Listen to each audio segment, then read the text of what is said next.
나는 올해로 23살이 되었다. 어린 시절 어머니를 여의고 아버지의 직업 특성상 고등학교 때부터 홀로 자취를 해야 했다. 중학교 때부터 동수라고 친한 친구가 있었는데 그 친구 엄마가 주말이면 내가 혼자 자취하는 걸 아시고 밥 먹으러 오라고 해서 동수네 집에서 밥 먹고 하룻밤 놀다 오곤 했습니다. 그녀는 내게 천사 같은 분이었죠. 덕분에 나는 동수네 집에서 따뜻한 집밥을 먹고 가끔은 가족 같은 시간을 보낼 수 있었거든요. 동수네는 어머니와 여동생 이렇게 셋이서 살고 있었다. 그렇게 고등학교 생활을 지내고 대학을 들어갔죠. 근데 동수 녀석은 원하는 대학에 떨어져 재수를 하면서 재수생이라는 이유로 요즘 많이 우울해하는 것 같다며 걱정하는 동수 엄마의 연락을 받았어요. 아무래도 동수 입장에선 자기 인생이 남들보다 1년 혹은 그 이상으로 늦어져 시간적으로 손해를 보게 된다는 생각 탓에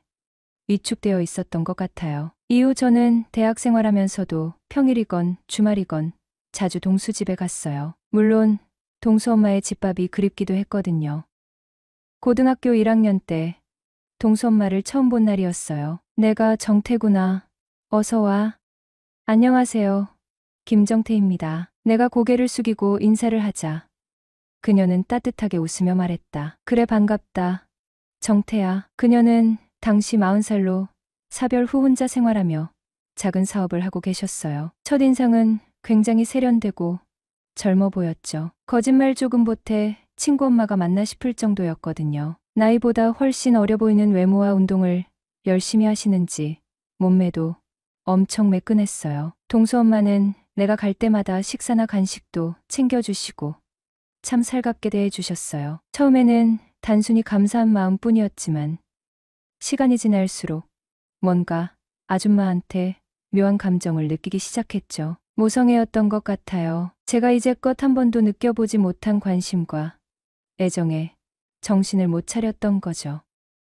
그러다 재수에도 불구하고 또 한 번 원하는 대학에 입학하지 못한 동수는 외국으로 유학을 가버렸어요. 쪽팔렸나 봐요. 자존심이 엄청 강한 친구였거든요. 그리고 1년 만에 동수가 한국에 들어왔고 오랜만에 만나 술 한잔하고 있었는데 동수 엄마에게 전화가 온 거예요. 동수가 나랑 술 마시고 늦게 들어갈 것 같다고 하니 그녀가 내가 보고 싶다는 거예요. 나도 오랜만에 정태 얼굴 한번 보고 싶은데 그러지 말고 집에 와서 다 같이 한잔하자. 그래서 오랜만에 동수네 집으로 갔어요.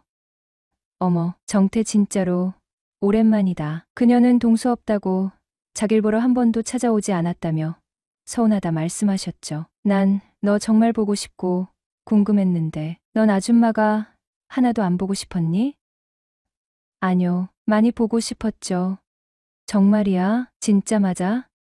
맞죠 그럼. 아줌마가 저한테 얼마나 잘해주셨는데 그걸 어떻게 잊어요. 제가 짐승도 아니고.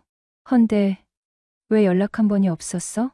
친구도 없는 집에 혼자 찾아와 뵈려니 쑥스러워서요. 제가 경상도 남자라서 표현을 잘 못하는 거 아시잖아요. 대신 앞으로는 자주 찾아뵐게요.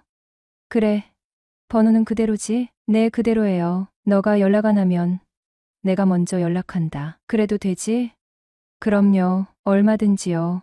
그리고 가정 형편이 어려웠던 우리 집과는 달리 동수네는 아이파크에 살고 있었고 인천 쪽에 빌딩도 있고 원룸 건물도 하나 있을 정도로 부유했어요. 동수 엄마가 나이보다 훨씬 어려 보이는 외모와 매끈한 몸매는 이성에게 한참 호기심을 많을 때인 사춘기 시절인 내게 동경의 대상이기도 하였습니다. 제가 그 집을 자주 찾는 이유기도 했죠. 사실 어린 시절 엄마 없이 할머니하고 자란 탓에 엄마의 정을 느끼지 못하고 컸어요. 그러니 정서적으로나 가정적으로나 정이 그리워서 동수 엄마처럼 나이 먹은 아줌마를 좋아하게 되었는지도 모르겠네요.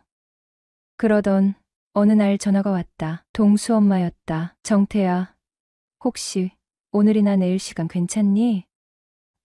네, 어머니, 오늘도 괜찮고 내일도 상관없어요. 근데 무슨 일이세요? 그게 곧 명절이라 생선 좀 사야 하는데 동수도 없고 은옥이도 이번 명절에는 못 온다고 해서 가는 데까지 거리가 좀 있어서 아줌마 혼자 운전하고 가기가 좀 그런데 심심하기도 하고 말야. 아, 그래요. 그럼 제가 점심 먹고 모시러 갈게요. 점심은 우리 집에서 나랑 같이 먹으면 되지. 지금 얼른 와. 네.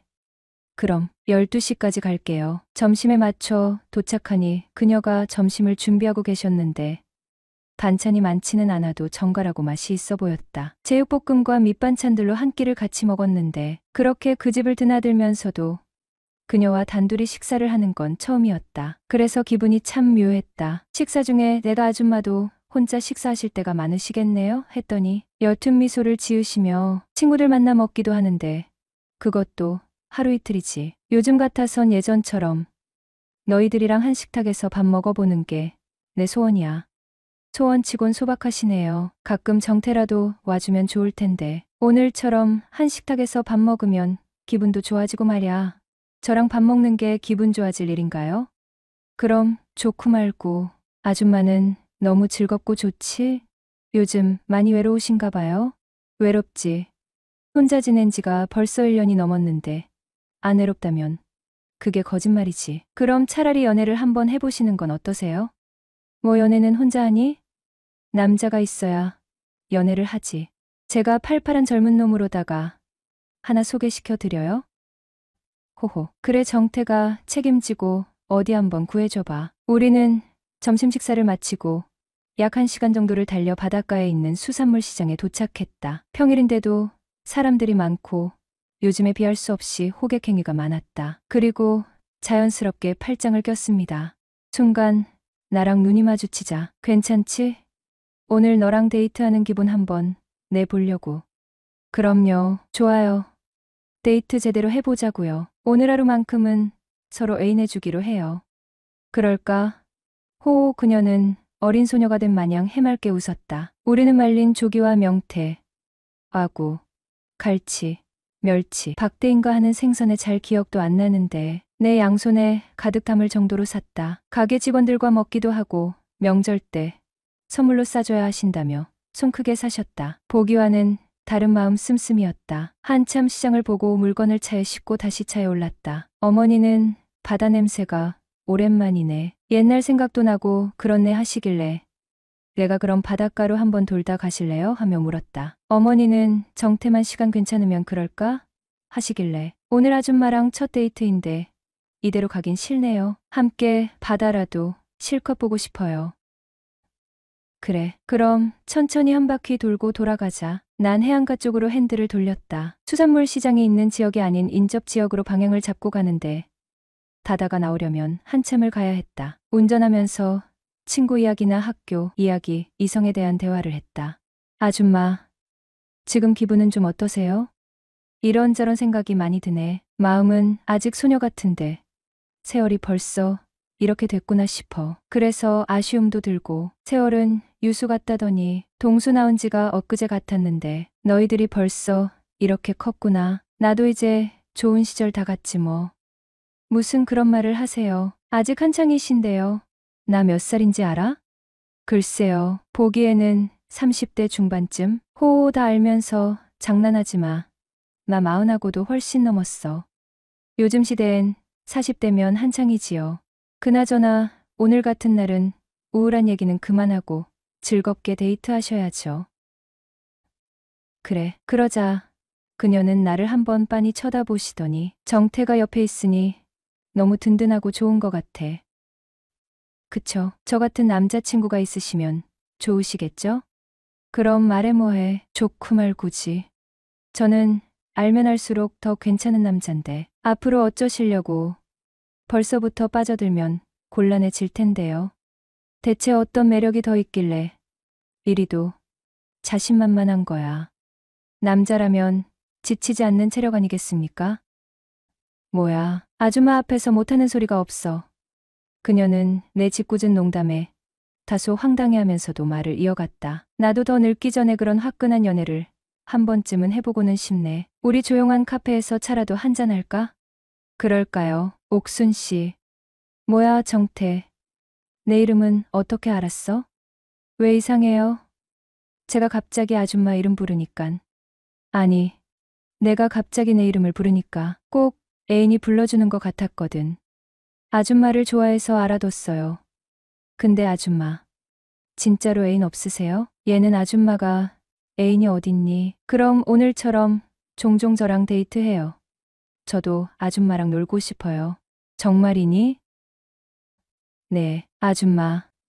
내 대답이 맘에 들었는지 그녀는 사랑스런 얼굴로 나를 살며시 안아주었다. 그리고 집에 도착해 저녁으로 고깃집에서 삼겹살을 맛있게 먹고 있었어요. 정태야, 나 술도 한잔하고 싶은데 어때? 좋아요. 안 그래도 저도 술이 땡겼는데 소주 어때요? 그래 좋아. 삼겹살엔 소주지. 그렇게 우리는 술까지 마시며 이런저런 이야기를 나누었죠. 그리고 어느새 소주 3병을 다 비웠네요. 정태야 괜찮니? 저 좀 취한 것 같아요. 아줌마, 정말 술 잘 드시네요. 이제 그만 마시고 가야겠어요. 집까지 가려면 또 한참인데 어떻게 가지? 술이 취해서 제대로 가련지 모르겠네. 그래, 그냥 우리 집에서 자고 가. 이대로 보내기 아쉽기도 하고 말야. 아침에 아줌마가 아침밥 맛있게 해줄게. 여기서요? 놀라 반문하는 척 하면서도 목소리를 낮췄다. 동수도 없고 은옥이도 없는데. 그래 뭐 어때? 아줌마가 남도 아니고 말야. 참 스스럼 없네요. 이거 내가 섭섭해. 해야 하나. 나는 남자로 생각하지도 않으시는 거죠? 하지만 저도 남자라고요. 호호호. 얘가 또 별소리를 다 하네. 그럼 내가 남자지 여자애야? 아니, 그런 뜻이 아니잖아요, 아줌마. 이제 그만. 애인놀이는 여기까지만 하는 거야. 칫, 알겠어요. 그럼 자고 갈게요.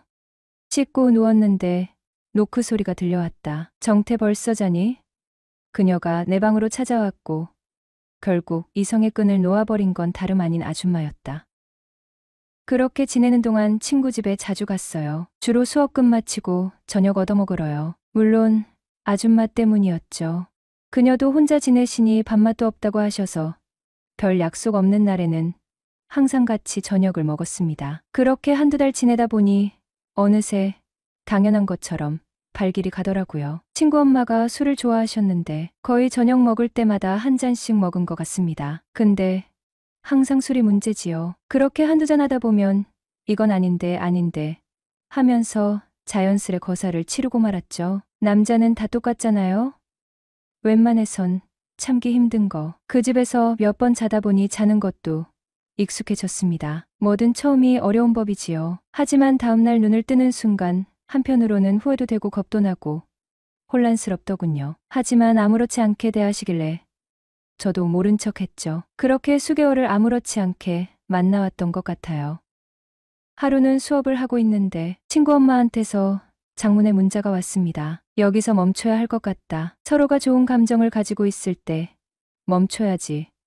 좋은 추억으로 남는다. 너랑 오래 보고 싶다. 그래서 마무리도 깔끔하게 하고 싶어. 대충 이런 내용이었죠. 아쉬웠지만 아줌마 말처럼 끝이 뻔히 보이는 만남이었기에 이쯤에서 아름답게 마무리를 해야 아줌마와도 예전처럼 지낼 수 있을 것 같았어요. 그래서 아줌마가 원하는 대로 하기로 했죠.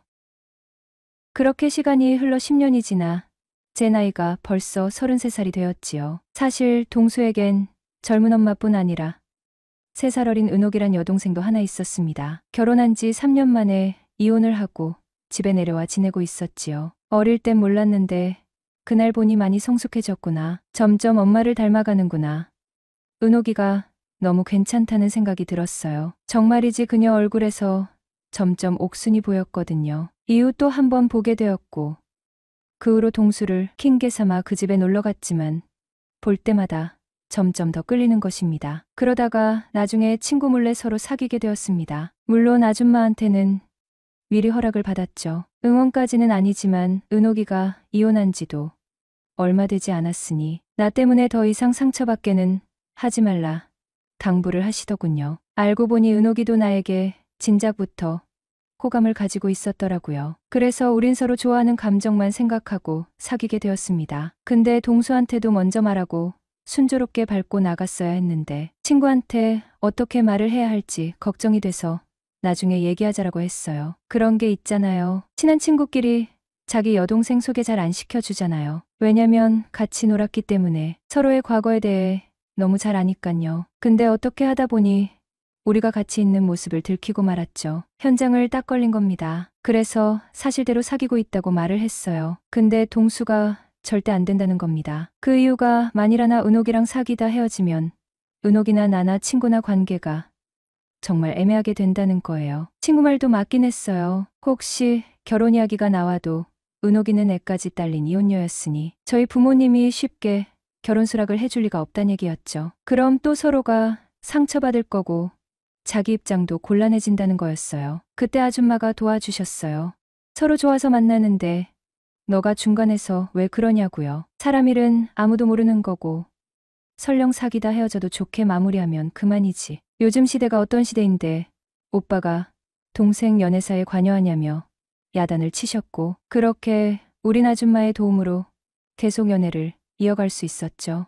그리고 곧 결혼 날짜까지 잡았습니다. 모두 다 동수 엄마 덕분이죠. 저희 아버지가 이혼까진 괜찮은데 남의 애까지 키워야 하는 건 그렇지 않냐고 반대 의사를 밝혔을 때 아줌마가 나서서 아버지를 따로 만나 설득까지 했거든요. 애가 크기 전까진 자신이 키우겠다고 사위한테 부담 주지 않을 테니 이 결혼 허락해달라고. 그런 장모의 모습을 보신 아버지는 흔쾌히 수락을 해주었죠. 왜냐하면 그동안 그녀가 절 아들처럼 챙겨준 걸 너무나도 잘 알고 계시던 아버지였기에 그녀의 말이 신뢰가 갔던 거죠. 그녀와 나는 여전히 서로를 의지하며 살아가고 있어요. 나는 때때로 우리의 비밀스러운 추억을 회상하며 웃기도 한답니다. 우리의 결심과 희생은 결국 모두의 행복을 위한 선택이었다. 그리고 우리는 그 선택을 후회하지 않았다. 사랑해요, 옥순 씨. 나의 첫사랑 영원히 기억하며 살게요.